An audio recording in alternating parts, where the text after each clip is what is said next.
I'm Dan Handleman with Portland CopWatch. I don't always come to these meetings. I always go to the CPRC meeting. And I really appreciated that you were able to hear and ask me questions about this report. I'm particularly glad that Sergeant Passador talked about changing his mind about things, which is a very hopeful thing for me to hear.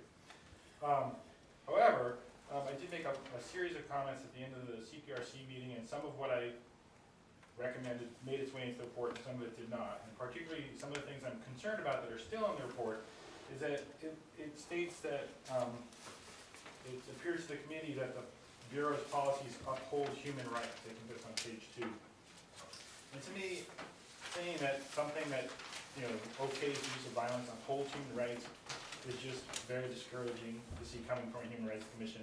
I would hope to say something more along the lines of that they're in line with the Declaration of Human Rights, or something that reflects that, you know, we understand police officers are allowed to do these things, but not to say that they uphold human rights. That's very, it's discouraging. I also encourage them to change the word tools to the word weapons wherever it occurs, because these things are weapons. They're not used to open paint cans, you know. So that happened in a few places. It didn't happen throughout the document, and I'm hoping that that change can be made. I also expressed to at least to the subcommittee, if not to the whole committee, that the mechanical model that's been referred to used to appear as a table where the first level of use of force is an officer's mere presence, and the highest level is deadly force. And then along one side was all the levels of force, and then along the other side was what the person was doing that allowed you to use that use of force. Now I understand the idea is to try not to get to that level all the time, to try to keep it as low as possible, but by not recommending having a table like that shows the highest, the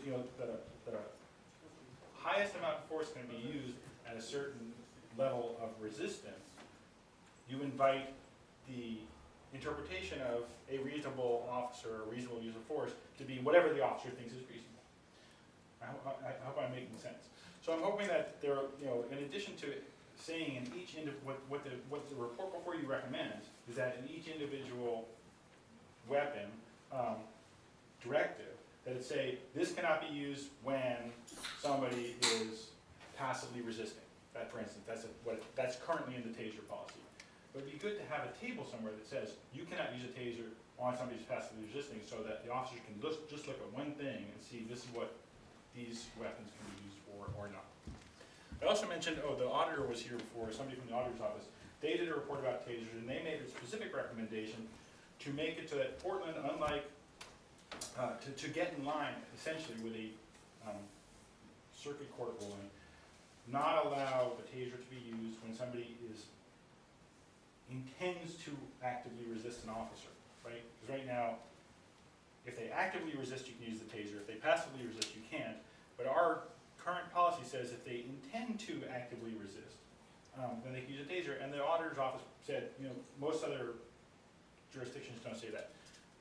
Your human rights report at this point isn't addressing that question. There's a question in so many words that was brought to the committee by Assistant City Attorney David Wobrel, and I would like to see that addressed so that that the city doesn't think that this body is giving an imprint to the current policy, which, in my opinion, doesn't meet that Ninth Circuit standard. So I'd like to see that added to the report too.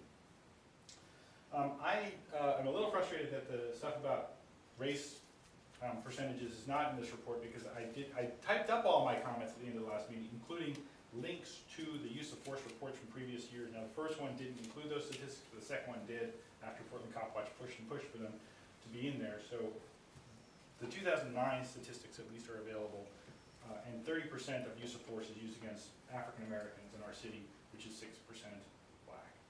And I think that's something that needs to be made note of. But I'm glad that the sergeant wants to look at that. I've heard a lot of good things coming back from the police about this. I just want to make that clear. And I also want to appreciate Commissioner Byrd's mention of finding other ways to de-escalate situations, because that was another thing that I felt wasn't really emphasized in the report so much, that de-escalation as opposed to these weapons should be something that the training and the policies all focus on. And I just want to clarify too the point about, the racial profiling committee. And I think you all know this, but the racial profiling committee that existed prior to this committee was 2007 and 2008, and then we kind of got dismantled unceremoniously. And when the Human Rights Commission was created, it said, you will have a committee that deals with racial profiling, among other things. I wasn't saying that the CPRC is the racial profiling committee. I'm saying that they are charged with dealing with racial profiling, and I don't want them to lose sight of that while working on their other work. And finally, I guess the standard being subjective or objective, maybe these are legal terms, I'm not a lawyer, but still saying it's a reasonable police officer. If you read the whole decision, it says, not the 20/20 hindsight of sitting in your chair, after it doesn't use those exact words, but not the 20/20 hindsight of being able to look at the event after the dust is settled. That what would you do if you were in the middle of that situation is the gist of it. So to me, that's not necessarily an objective standard, and especially with what Sergeant Passador says, that it depends what level of training the officer has. To me, it's like, was that a reasonable thing to do or not? That would be more objective standard. So it does seem like there's still some subject to it to need. So I thank you all, and if you're interested, our new newsletter is available.